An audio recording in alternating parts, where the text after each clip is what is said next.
A very good morning again, all of you. Today we are having our last topic in sectors of Indian economy of class 10 social science. And this topic is really very important. If we will go through for our board examination, then this topic is might possible to be asked. So let's have a look on this last topic of sectors of Indian economy. What this sectors of Indian economy says, or what this topic is says. Let's continue with this. Last content. The last content is classification of economic activities into sectors. We have already known about the economic activities. What the economic activity says? Economic activity says each and every activity which we are performing for money, or after performing any activity we are getting remuneration in return. That is called economic activity. Economic activity can be take place in three sectors, whether it is primary, secondary or tertiary. We have already gone through with all these things. We have also gone through with these two sectors, that is organized and unorganized sector. In organized and unorganized sector, we are having different types of activity. But how these activities are classified? So there are two ways. Activities can be classified in two types. There are two ways, there are two types. One is public sector and second is private sector. What the public sector says, the government owns most of the assets and provides all the services. Let's take an example. Some of the companies having, which company or which institutions? Railway or post office. These railway and post office, these both the institutions are totally controlled by the government. Why? Because the most of the assets of these institutions are owned by the government. So if assets are owned by the government, it means that these institutions known as public sector. Understood everyone? The government owns most of the assets and provides all the services. Examples, railway or post offices. We are having railways and post office as our public sector activity. Understood? Okay. What the next says, private sector? Private, it means that there will be some individuals. Okay. Ownership, malikana haq. Ownership of assets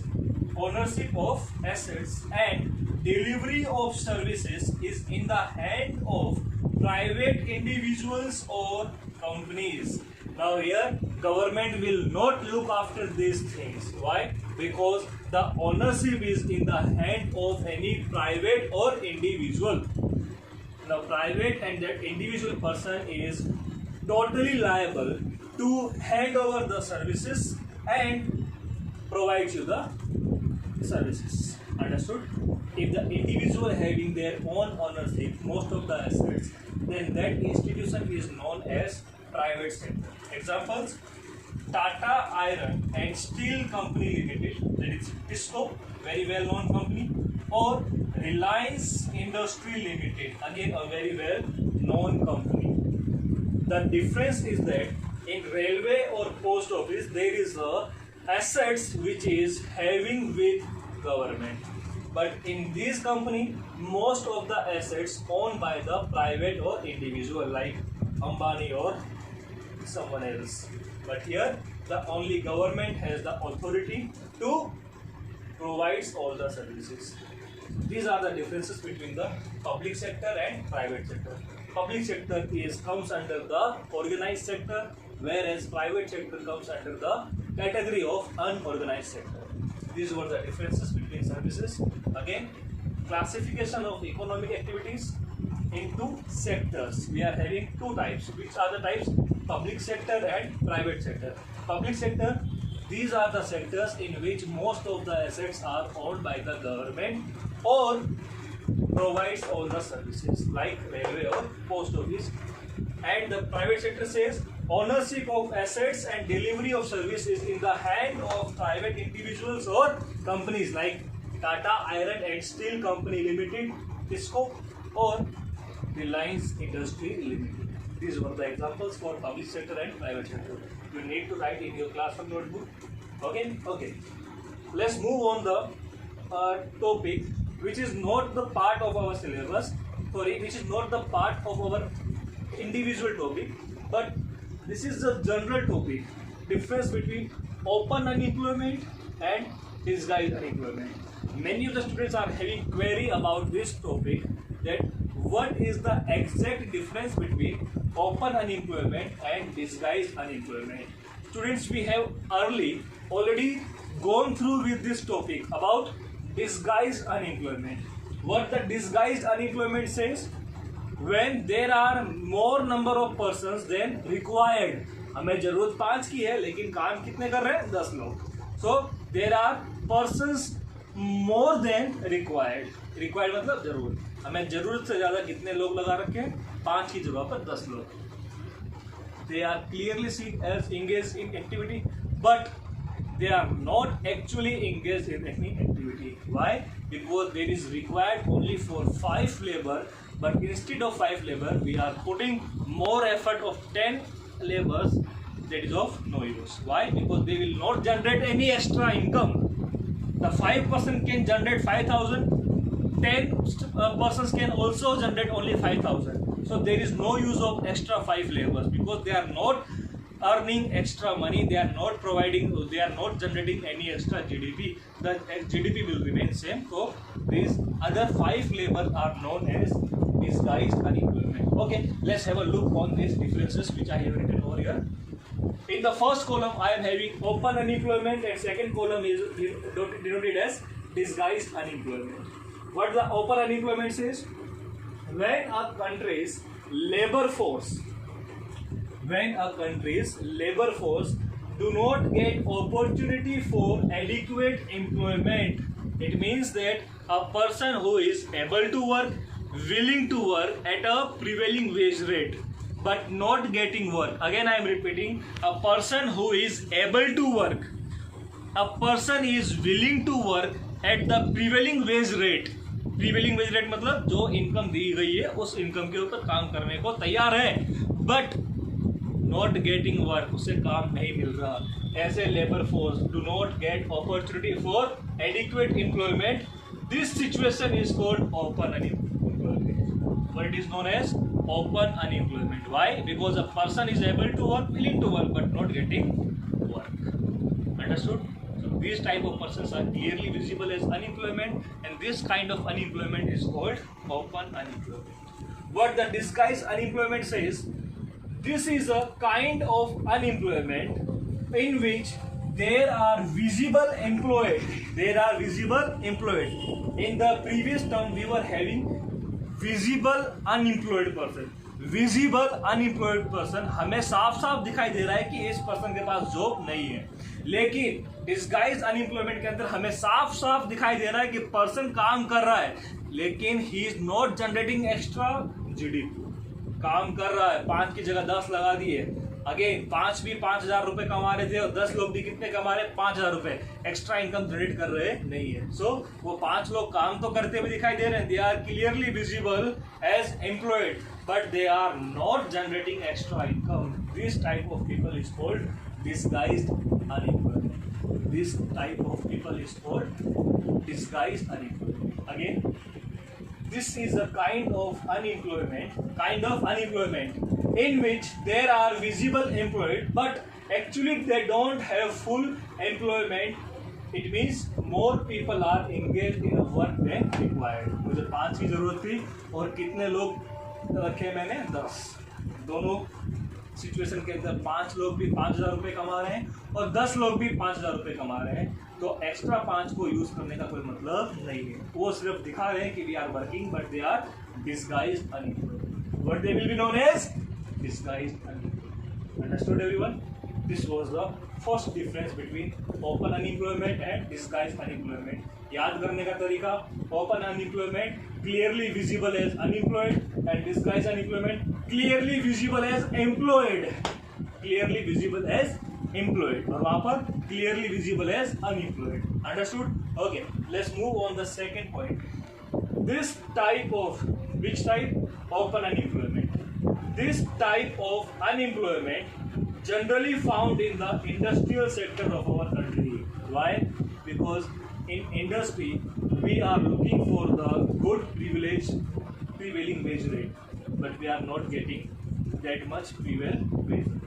This is called open unemployment, where people are able to work, willing to work, but not getting work.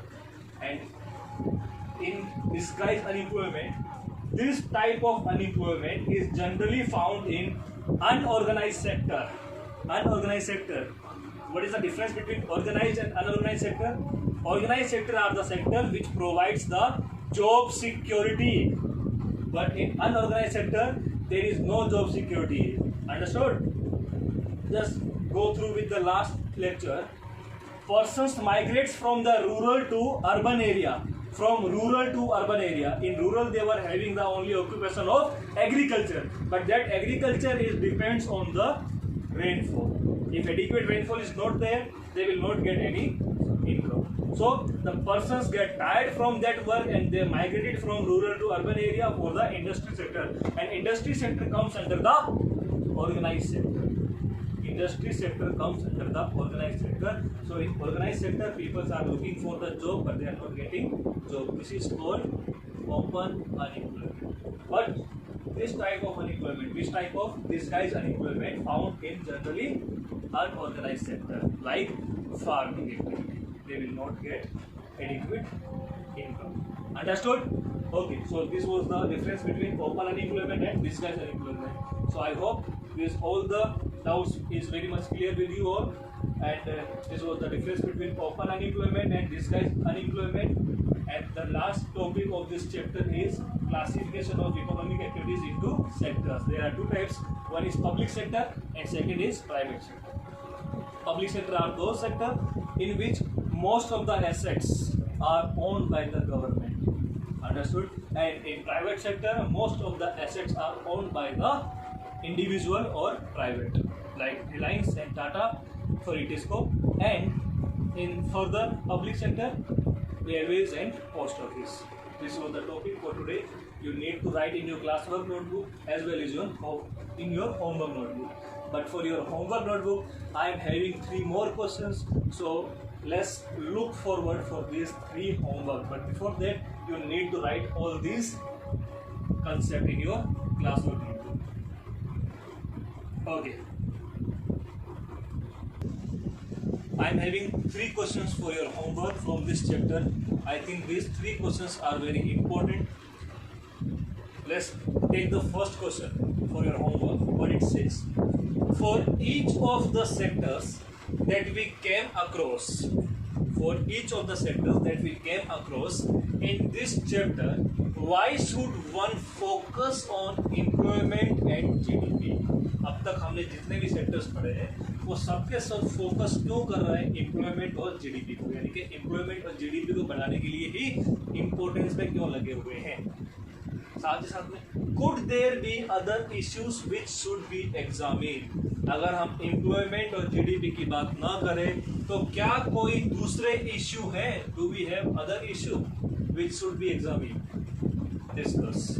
अब सिर्फ एक hint देता हूँ, जैसे कि हमारे पास poverty है, एक इशू है ये भी, पॉवर्टी क्यों कम नहीं हो रही, हेल्थ स्ट्रक्चर क्यों बेटर नहीं हो रहा, तो इसके ऊपर आप लोगों ने पूरा का पूरा आंसर लिखा। समझ में आ रहा सभी को? Okay. So second question, tertiary sector is not playing any significant role. Significant का मतलब होता है यहाँ पर important. So what this question says, tertiary sector is not playing any important role, but use significant word. Understood? Okay. Tertiary sector is not playing any significant role in the development. यानी कि जो tertiary sector है वो development के अंदर कोई important role play कर रहा नहीं है। Sure? समझ में आ गया सबको? ठीक है। Tertiary sector is not playing any significant role in the development of the Indian economy. Do you agree? क्या आप इस बात से एग्री करते हो? अगर नहीं होता तो नहीं करता। अब आप क्या करते हो वो आपको रीजन के साथ आंसर लिखना है। हिंट दे रहा हूँ कि मैं अगर होता आपकी जगह पर तो मैं इस स्टेटमेंट को एग्री नहीं करता तो कुछ कारण होते और वो कारण ही आपको लिखने हैं। समझ में आ रहा है? अगर कारण लिखना हो तो मैं जाऊंगा सबसे पहले हिस्टोरिकल चेंजेस के अंदर, कि हिस्ट्री ये बता रही है कि प्राइमरी और सेकेंडरी सेक्टर जो है वो टर्सरी के ऊपर डिपेंडेंट है। ये तो मैंने जो है अपने व्यूज बता दिए, आंसर बता दिया मैंने, आपको सिर्फ लिखना है। समझ में आ रहा है? यस और no? Okay. Third question, how are the activities in the economy classified on the basis of employment condition? अब एम्प्लॉयमेंट कंडीशंस अच्छी है कि बुरी है? अगर पब्लिक सेक्टर में हो तो अच्छी है, और प्राइवेट सेक्टर में हो तो अच्छी भी है और बुरी भी है। लेकिन हमें इसको डिफाइन करना है दो सेक्टर्स के ऊपर से। कौन कौन से? ऑर्गेनाइज्ड और अनऑर्गेनाइज्ड। ऑर्गेनाइज सेक्टर तो आपके तो मजे हो गए, क्यों? पेड लीव मिलेगी आपको, तो आपको पीएफ मिलेगा, आपको डीए मिलेगा, आपको जो है सैलरी अच्छी मिलेगी, और सबसे अच्छी चीज़ फिक्स नंबर ऑफ आवर्स मिलेंगे। अगर एक्स्ट्रा काम कराया तो एक्स्ट्रा रुपए।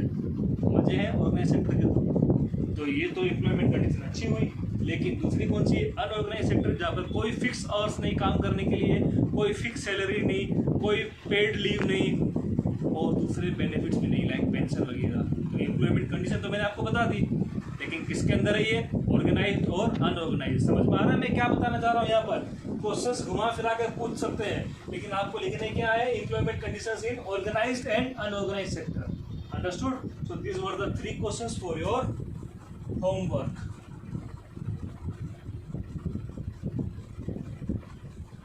आज की डेट आगे समझ में?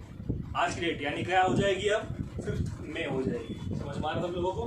Okay, so this was your homework. ध्यान से देखो इसको, और हम मिलेंगे अब नेक्स्ट चैप्टर के साथ नेक्स्ट सेशन।